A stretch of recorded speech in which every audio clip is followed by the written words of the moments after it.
सतसाहिब बंदी छोड़ सतगुरु रामपाल जी भगवान की जय हो। सतसाहिब भाई और बहनों, दया परमपिता परमात्मा की। दास थोड़ा दिन में लाइव आया है, एक छोटा सा संदेशा आप सभी भाई बहनों को देना है। जुड़ते ही वीडियो को थोड़ा शेयर कर दें।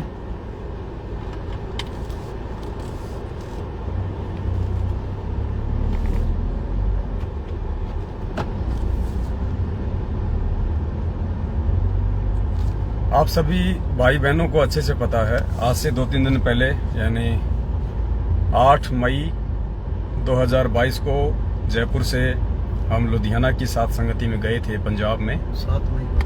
7 मई की सात संगति थी और रात्रि को वहाँ पे सात संगति थी। अगले दिन 8 मई को हमारी को दिल्ली सात संगति में जाना था, लेकिन दिल्ली की सात संगति में सतलोक आश्रम मैनेजमेंट हरियाणा ने आके और जो उत्पात मचाया वो वीडियो आप जी को दास ने शेयर कर दिया है, आप सब भाई बहनों को मालूम है। उसके बाद फिर हम झज्जर आ गए थे। झज्जर में सज्जन बहन है जो करोथा कांड के समय से पूज्य गुरुदेव जी से जुड़ी हुई हैं। फिर वहाँ हमने कल दिन में आके परमपिता परमेश्वर जी को भोग लगाया था, छोटी सी सात संगति हुई थी।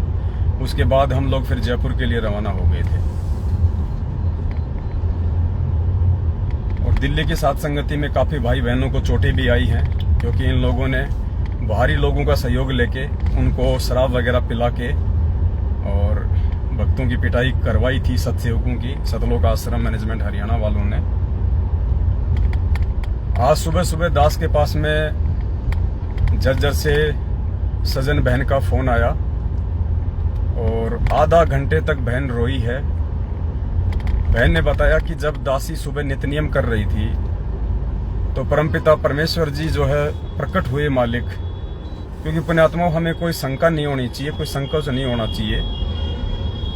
ये परमात्मा जिन्हें हाड़ मास की देह में दिखाई देता है वो मूर्ख प्राणी है। परमात्मा कहते हैं देही को सतगुरु कहे यो तो धुंधर ज्ञान, और 4 दाग आवे नहीं वाको सतगुरु जान। ये सौद स्वरूपी परमात्मा है सतगुरु रामपाल जी भगवान।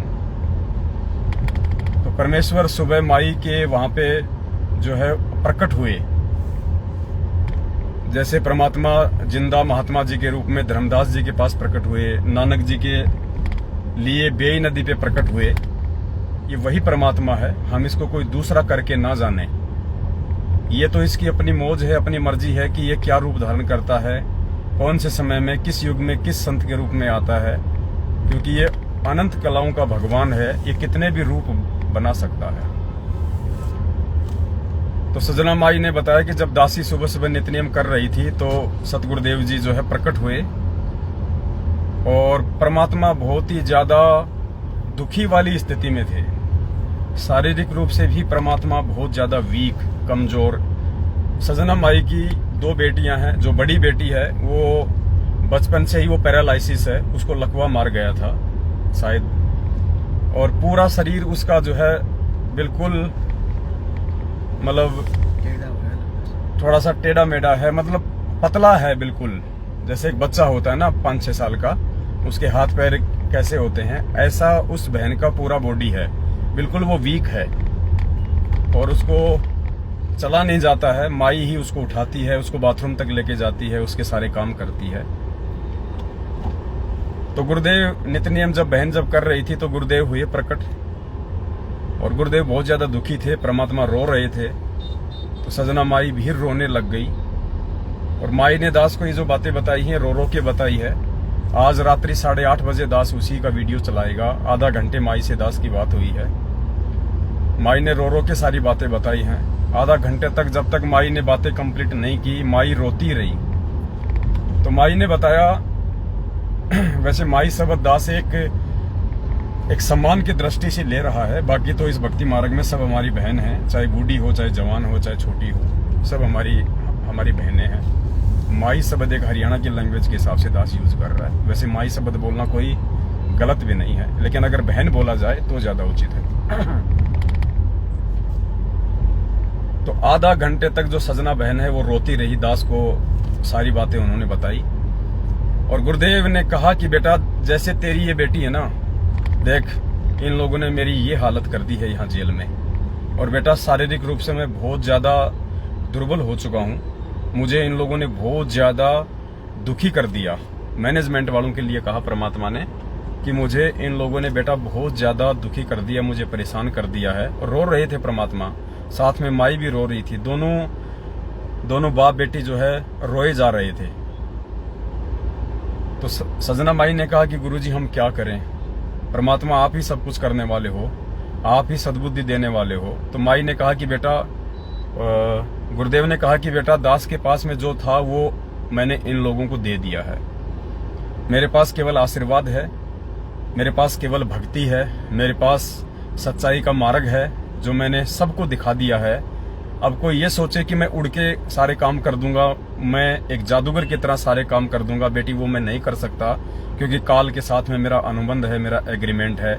मैंने उसको वचन दिया है कि जो ज्ञान से मेरे होंगे मैं उन्हीं को संभालूंगा, जो अज्ञानी होंगे, जो मेरे वचनों पे नहीं चलेंगे, उनको मैं नहीं संभालूंगा। तो बेटा मैं जबरदस्ती नहीं कर सकता हूँ, मैं केवल ज्ञान दे सकता हूँ, सच्चाई का मार्ग जो है वो दिखा सकता हूँ। अब चलना तो आप लोगों को ही पड़ेगा। तो गुरुदेव ने रोते रोते कहा कि बेटा तुम अपने भाई बहनों को ज्यादा से ज्यादा समझाओ, उनको सत्य का मार्ग दिखाओ, उनको साथ संगतियों से जोड़ो।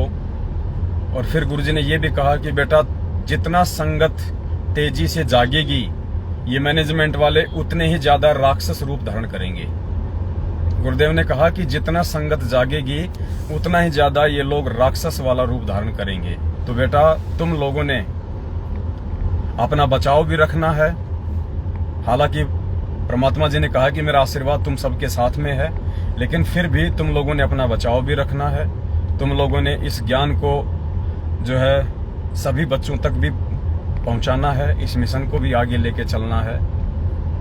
और परमात्मा ने सजना बहन की जो बेटी थी उसकी तरफ इशारा करते हुए, उसके पैरों की तरफ इशारा करते हुए कहा कि बेटा मेरी हालत जेल में आज ऐसी हो रही है जैसे ये तेरी बेटी है। बेटा मेरे से ढंग से उठा भी नहीं जाता है, मेरे से ढंग से उठा भी नहीं जाता है। इन लोगों ने मेरी वो हालत करवा दी।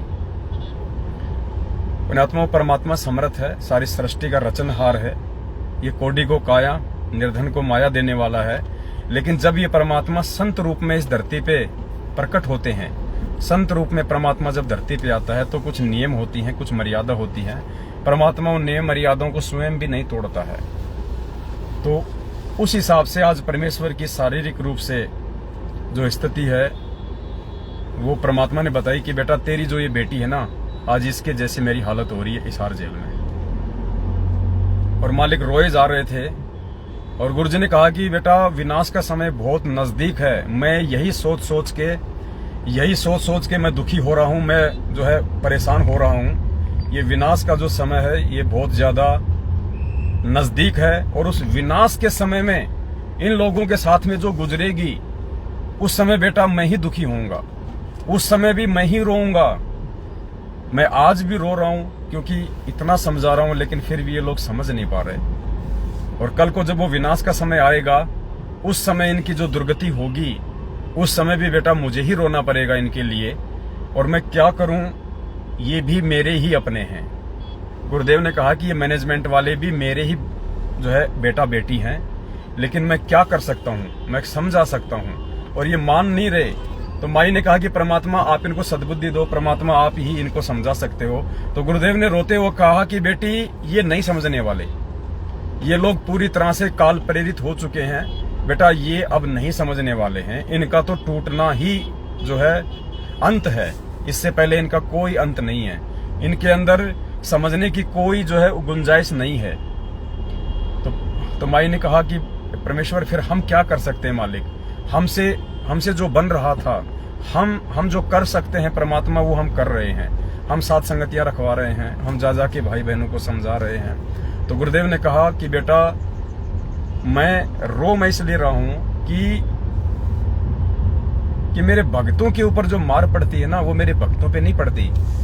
गुरुजी ने माई को कहा कि बेटा वो मार मुझे लग रही है, वो चोटें बेटा मुझे लग रही है यहाँ पे हिसार जेल में। और गुरुजी रो रहे थे लगातार आधा घंटे। माई ने कहा कि गुरुजी ने रोते रोते ही मेरे से सारा संवाद किया। गुरुजी ने कहा कि बेटा वो चोटें ये लोग भक्तों को नहीं मार रहे, ये चोटें वो लोग मुझे मार रहे हैं। रो रहे थे परमात्मा। और कहा कि बेटा जितना हो सके अपने भाई बहनों को समझाओ, उनको सत्य के मार्ग पे लेके आओ। और परमात्मा ने ये भी कहा कि बेटा ये लोग नहीं समझेंगे, ये लोग बिल्कुल भी नहीं समझ सकते। गुरुदेव ने कहा कि जैसे मैं 27 साल से मैं सत्य ज्ञान का प्रचार कर रहा हूं और मैं कोशिश कर रहा हूं कि जितने भी जो संत महात्मा हैं ये लोग समझ जाएं। ये लोग अगर मेरी बात को समझ जाएंगे तो इनके पीछे लाखों करोड़ों की संख्या में जो भोले भगत हैं वो अपने आप समझ जाएंगे। तो परमात्मा ने कहा कि बेटा जैसे वो साधु संत नहीं समझे, लेकिन उनके पीछे लगी हुई संगत धीरे धीरे समझ रही है। तो मालिक ने कहा कि ये मैनेजमेंट वाले जो हैं ये नहीं समझ सकते हैं बेटा, ये सही रास्ते पे नहीं आ सकते हैं, क्योंकि काल ने इनको पूरी तरह से इनको जकड़ लिया है। लेकिन इनके पीछे जो भोला भगत समाज है वो समझ सकता है, उनके अंदर समझने की गुंजाइश है, एक उम्मीद है। तो तुम अपने भाई बहनों को समझाओ ज्यादा से ज्यादा। पुण्यात्मा ये हकीकत है। माई ने आधा घंटे रो के वो रिकॉर्डिंग दास 8:30 बजे आज रात को, दास का जो फेसबुक पेज है पवन दास इज लाइव, उसके पास रात को उस पे लाइव चलेगा। आप सभी भाई बहन रात्रि 8:30 बजे लाइव जुड़ना और हम अपने परमपिता परमात्मा की जो आंतरिक जो व्यथा है उसको हम समझें। और एक बात और कही थी, माई ने बताया कि गुरुजी ने कहा कि बेटा, रोते रोते कहा परमात्मा ने कि बेटा क्या अब की बार भी मैं खाली हाथ ही जाऊंगा? क्या अब की बार भी मुझे खाली हाथ ही जाना पड़ेगा? रोते रोते कहा परमात्मा ने, क्या अब की बार भी मैं खाली हाथ ही जाऊं यहाँ से? इसका मतलब पुण्यात्मा अभी तक कोई एक भी आत्मा पूरी संगत में पूरी तरह से सतलोक जानने के लिए तैयार नहीं है। हम प्रोसीजर में हैं सारे, हम अभी भगत नहीं बने। अगर हम सत्सेवकों में भी यदि कोई एक भी ऐसी आत्मा होती जो वास्तव में आज गुरु जी को पूरी तरह से, जो उनको परमात्मा मान के और अपने सतलोक जानने के लिए जो तैयार हो, तो भी परमात्मा शायद ये बात ना कहते कि क्या मुझे खाली हाथ ही जाना पड़ेगा। क्योंकि गुरुदेव ने कहा है सत्संगों में कि जब भी ये परमात्मा इस धरती पे आता है, जिस भी समय, और मालिक कहते हैं कि यदि एक आत्मा भी मेरे ज्ञान को अच्छे से समझ के और मेरे साथ सतलोक जाने के लिए तैयार हो जाए तो मेरा मिशन, मैं अपना मेरा जो मिशन होता है मैं उसको सफल मानूं। लेकिन यहाँ से कोई जानने को तैयार ही नहीं होता। तो परमात्मा ने आज जो ये बात कही है, ये हम सत्सेवकों के लिए भी एक बहुत बड़ा मतलब एक सोच का विषय है कि पुण्यात्माओं, हम भी अभी तक सतलोक जानने वाली कैटेगरी में नहीं हैं। हमने भी अपने अंदर बहुत सारे जो है परिवर्तन करने पड़ेंगे। जो भाव, जो श्रद्धा, जो समर्पण एक शिष्य का अपने सतगुरु के प्रति होना चाहिए, शायद हम सत्सेवकों में भी नहीं है। वरना परमात्मा ये बात ना कहते कि बेटा अब की बार भी क्या मुझे खाली हाथ ही जाना पड़ेगा। तो भाई और बहनों, हमारा जो प्रथम जो मकसद है वो है परमात्मा जी की भक्ति, अपना आत्म कल्याण, और उसके बाद पुण्यात्माओं अपने भाई बहनों को समझाना जो भटके हुए हैं। तो हम कोशिश करें सभी भगत भाई बहन ज्यादा से ज्यादा भाई बहनों तक ये वीडियो हम पहुंचाएं, उनको सच्चाई से हम रूबरू करवाएं। और परमेश्वर को जो एक पक्ष है संगत का मैनेजमेंट, उन्होंने तो मालिक को दुखी किया ही किया है, उनको परेशान किया ही किया है। लेकिन पुण्यात्माओं, कम से कम आप और हम सत्सेवक एक उम्मीद है उस परमपिता परमात्मा की। हम एक ज्योत हैं उस परमपिता परमेश्वर के लिए। वो परमात्मा ये समझते हैं कि भाई है कुछ आत्माएं जो मेरे साथ में सतलोक जानने के लिए तैयार हैं।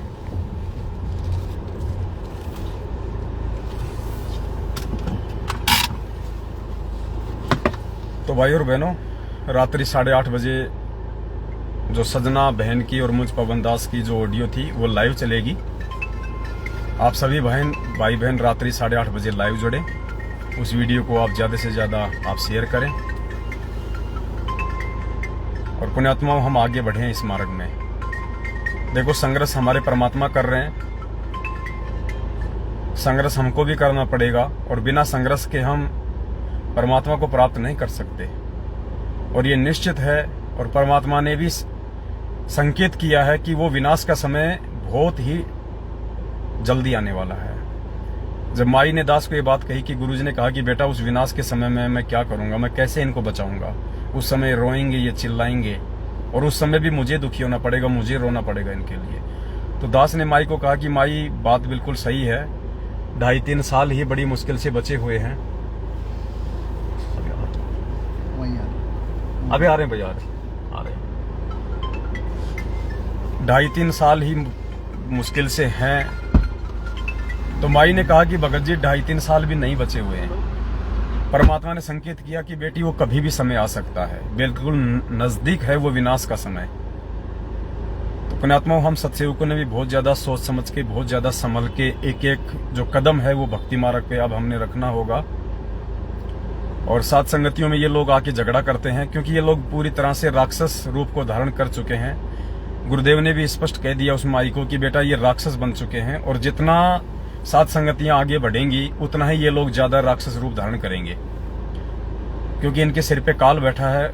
वो इस सत्य धर्म के मार्ग को इतनी आसानी से आगे नहीं बढ़ने देगा। तो पुण्यात्माओं, संकेत परमात्मा ने किया है तो समाधान भी परमात्मा कोई न कोई देते हैं।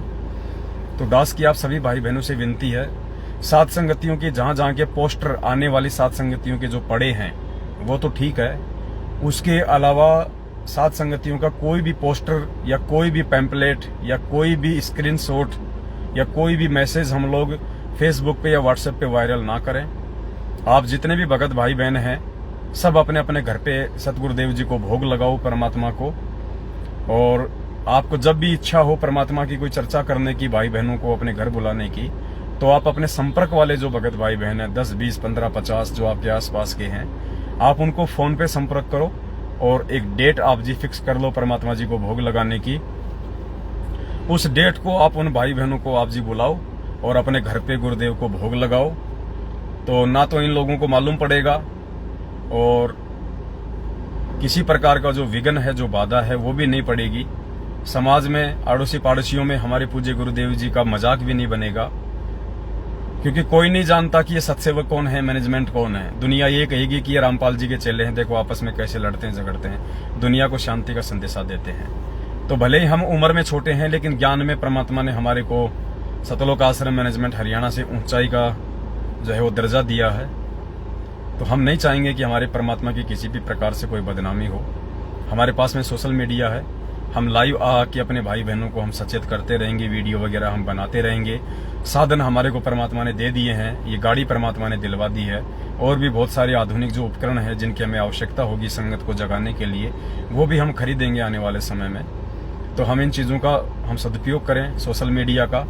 और आप भाई बहन जितने भी संपर्क वाले सत्सेवक भाई बहन आपके पास में हैं, उन सबका आप एक रजिस्टर, एक डायरी मेंटेन कर लो। सबके नाम, जगह और फोन नंबर आप हमेशा नोट रखो जो भी आपके संपर्क में आता है।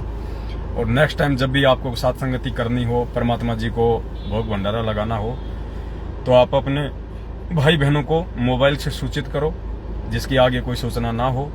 और 2 आप 5 भाई मिल जाओ, चाहे आप 10 हो, चाहे 20 हो, चाहे 4 भाई बहन हो या अपने परिवार के मेंबर हों, आप इस प्रकार से आप परमात्मा जी को भोग लगाएं। वैसे तो भोग परमात्मा जी को दास के घर पे तो रोज ही लगता है। सुबह सुबह थोड़ा सा हलवाराम का प्रसाद बना लिया जाता है, थोड़ा थोड़ा हल्का सा। सुबह सुबह परमात्मा को छोटी भोग की आरती के साथ रोज भोग लगता है। पिछले 2-3 महीने से परमात्मा ने दया बख्श रखी है। पहले पिछले 2 साल से परमात्मा जी को हर सप्ताह भोग लगता था, अब रोज भोग लगता है परमात्मा को थोड़ा थोड़ा हलवाराम का। और बाकी भंडारे का तो लगता ही है छोटी आरती के साथ में, सुबह दोपहर शाम। आप भी यही प्रक्रिया अपनाओ। आप यदि रोज हलवाराम नहीं बना सकते, रोज भोग नहीं लगा सकते, कोई बात नहीं है। आपके घर में जो भोजन बनता है आप उसको परमात्मा के दरबार के आगे लग के आप जी छोटी आरती कर दो। और हलवाराम जैसे आपने सप्ताह में बना लिया या 15 दिन में आपने हलवाराम का भोग लगाया, तो आप जी बड़ी आरती के साथ अपने घर पे परमात्मा जी का हलवाराम के साथ भोग लगाओ। और साथ संगतियां आपके जो संपर्क वाले भाई बहन हैं 10-5, आप उनको बुलाओ, शाम के टाइम पे बुलाओ आप उनको, इसकी वजह शाम को आ जाओ और शाम को मालिक को भोग लगा के फिर रात्रि में अपनी साथ संगति करो 12-1 बजे तक। उसके बाद अपना आराम करो। तो फिलहाल तो हमारे को यही प्रोसीजर अपनानी पड़ेगी। इससे साथ संगतियां भी तेजी से आगे बढ़ेंगी। क्योंकि मान लो जी अब जैसे जयपुर में साथ संगति है, हमने मैसेज डाल दिया, कोई बिहार से आ रहा है, कोई पंजाब से आ रहा है, तो एक हमारे भगत भाइयों का एक समय भी बचेगा और जो दूर दराज के भाई बहन किसी कारणवश, चाहे उनके पास समय की कमी हो, चाहे उनके पास में पैसे की कमी हो, जो दूर की साथ संगतियों में नहीं आ सकते हैं, तो वो भाई बहन आसपास की साथ संगतियों में शामिल हो जाएंगे। तो इससे भगत और ज्यादा जुड़ेंगे, ये मिशन और ज्यादा जो है तेजी से आगे बढ़ेगा। तो कुछ वो तरीके हम अपनाएं जो परमात्मा हमारे को सद्बुद्धि देके हमारे से लागू करवाना चाहते हैं। तो अब आगे कोई भी साथ संगति जिसने भी रखवानी हो, तो वो सबसे पहले तो मर्यादाओं का ध्यान रखे। जिस घर में मर्यादा नहीं होगी, आप यकीन मान के चलना वहां पे विघ्न आएगा, और जिस घर में मर्यादा होंगी वहां पे साथ संगति में कोई विघ्न नहीं आएगा। पुण्यात्माओं, भले चाहे दिल्ली की साथ संगति हो, जरूर कोई न कोई मर्यादा वहां पे टूटी है। हालांकि हमें नहीं पता था, लेकिन जिस बहन ने रखवाई है, हो सकता है कोई न कोई त्रुटि हो सकती है। अन्यथा ऐसा नहीं हो सकता कि आरती के बीच में ये लोग और भगतों के साथ में मारपीट शुरू कर दें। आरती के बीच में, भोग आरती के बीच में मारपीट शुरू नहीं हो सकती। हम भी लुधियाना गए थे, आराम से साथ संगति हुई है, कोई दिक्कत नहीं हुई। वो वीडियो अब लाइव चलेगा रात को, सजना माई की ऑडियो के साथ में ऐड किया है, वो रात को लाइव चलेगा 8:30 बजे। तो जो भी भाई बहन साथ संगति रखवाए, वो पहले अपना आकलन कर ले, कहीं परमात्मा का उल्टा दोषी ना हो जाए। अब दूर दराज से दिल्ली में भाई बहन आए, उनको कितनी असुविधा हुई, रात्रि में उनको अपने घर पे जाना पड़ा, मार पड़ी बेचारों को। अब बताओ, एक व्यक्ति की गलती भुगतना पड़ रहा है सभी को। तो जिसके घर पे साथ संगति होती है, ये कोई मजाक नहीं है, कोई खिलौना नहीं है, ये कोई जरूरी नहीं है, कोई कंपलसरी नहीं है कि हम साथ संगति नहीं रखवाएंगे तो हमारा मोक्ष नहीं होगा। मोक्ष का साथ संगतियों से कोई लेना देना नहीं है। मोक्ष का लेना देना है मर्यादा से और भक्ति से। तो मर्यादा होंगी तो साथ संगति सफल होगी। हर कोई आदमी जल्दबाजी ना किया करो कि मेरे घर पे साथ संगति, मेरे घर पे साथ संगति। साथ संगति से हम कोई महात्मा गांधी नहीं बनने वाले। महात्मा गांधी बनेंगे अच्छे विचारों से, अच्छी सोच से, अच्छे आचरण से, अच्छे व्यक्तित्व से। तो उन चीजों को पहले हम अपने ऊपर पूर्णतया लागू करें। हमारी एक ही गलती की सजा यदि मालिक के सैकड़ों बच्चों को भुगतनी पड़ती है, तो पुण्यात्माओं, हम वहां पे लाभ के बजाय हानि उठाते हैं। हम परमात्मा की नजरों में और ज्यादा दोषी हो जाते हैं, क्योंकि मना परमात्मा किसी को करेगा नहीं। चाहे कोई शराबी व्यक्ति साथ संगति कराओ, परमात्मा हाथ थोड़ी पकड़ेगा आके कि तू शराब पीता है तो साथ संगति नहीं करवा सकता। लेकिन उसके बाद जो परिणाम भोगने पड़ेंगे वो टेढ़ी खीर है। तो आगे से सभी भाई बहन ध्यान रखें, साथ संगतियों के लिए जल्दबाजी ना करें। और यदि आपने करनी है तो आप अपने पर्सनल लेवल पे अपने आसपास के भगत भाई बहनों को सूचित करें फोन करके, और फिर उनको अपने घर पे बुलाएं और एक दिन की साथ संगति आप रखें, नाइट में या दिन में, जैसे भी आपको परमात्मा प्रेरणा करें। दिन में रखिए या रात को रखिए, क्योंकि अगर बड़ी साथ संगति है तो रात में रखना उचित है। तो अभी फिलहाल हम लोग ऐसा करेंगे तो मालिक के मार्ग में थोड़ा हम और आगे बढ़ेंगे। और क्योंकि भले ही ये लोग आके हमें दुखी करते हैं, परेशान करते हैं, तो इनके भी जो और ज्यादा जो कर्म है, क्योंकि वैसे तो इनके बिगड़े हुए हैं कर्म, लेकिन हम इनको मौका ना दें इनके और ज्यादा जो है वो कर्म बिगाड़ने के लिए। क्योंकि हम ओपन साथ संगति करेंगे तो ये लोग आएंगे। अब आप जानते हो कि जो पुलिस प्रशासन है वो क्या है, आप सब जानते हैं अच्छे से। पुलिस प्रशासन कोई नियम मर्यादा नहीं है यहाँ किसी की, ये काल भगवान का लोक है। निरंजन धन तेरा दरबार, यहाँ तनिक न न्याय विचार, झूठों को तो साचा बतावे सांचों का एतबार। तो यहाँ पे कोई मान मर्यादा नहीं है, ये काल का लोक है। यहाँ पे आप किसी को भी 5-10 हजार रुपए दो और आपकी झूठ को साच और साच को झूठ में चेंज कर देंगे। तो भाई बहन कह रहे थे जो दिल्ली साथ संगति में गए थे कि पुलिस वाले भी शराब पी के आए थे और पुलिस वाले भी भाई बहनों की पिटाई कर रहे थे। पुण्यात्माओं, यहाँ पैसा दे के किसी से कुछ भी करवाया जा सकता है, आप अच्छे से जानते हैं। यहाँ कोई राजा हरिश्चंद्र नहीं है। तो हम इनके और ज्यादा कर्म बिगड़े, इससे अच्छा है कि हम लोग अपने घर पे साथ संगति करें। थोड़े बहुत भाई बहनों को हम इकट्ठा करके हम साथ संगति करें। और बाकी दास प्रयास कर रहा है परमात्मा जी के आशीर्वाद से। अगले 2-3 दिनों में एक डिजिटल बोर्ड हम ले आएंगे, 2.5-3 लाख रुपए का आएगा। 75 इंच का है, जैसे LCD आती है ऐसे 75 इंचेज का 2.5 लाख के आसपास का आएगा। तो जैसे ऑनलाइन जो कोचिंग देते हैं, जो ऑनलाइन जो क्लासेज चलती हैं, उस प्रकार से परमात्मा की दया से फिर हम लाइव आया करेंगे। और छोटी छोटी बातों को गुरुदेव के आशीर्वाद से हम समझने का प्रयास करेंगे सभी भाई बहन। देखो, यहाँ कोई किसी का टीचर नहीं है, यहाँ कोई किसी का मॉनिटर नहीं है। हम परमेश्वर के बच्चे हैं, हमने समझना है, हमने सीखना है, और उसके लिए हम कोई भी रास्ता अपनाएंगे। ये सोशल मीडिया, ये आधुनिक उपकरण, ये टीवी, मोबाइल, ये डिजिटल बोर्ड, ये परमात्मा ने सिर्फ और सिर्फ इस ज्ञान को समझने के लिए, इस ज्ञान को ऊंचाई तक ले जाने के लिए दिया है परमात्मा ने। तो हम इनका उपयोग करेंगे, परमात्मा हमसे ही इनका सदुपयोग करवाएगा। बाकी जो दुनिया है केवल अपने व्यापार के लिए, अपने बिजनेस के लिए और अपने स्वार्थ के लिए इन चीजों का उपयोग कर रही है। अब परमात्मा अपने बच्चों के अंदर सत प्रेरणा करके इन चीजों का सदुपयोग करवाएंगे। तो मालिक की दया होगी अब आगे। और दास लाइव आया करेगा, लाइव आने से पहले आपको मैसेज डाल दिया करेगा दास।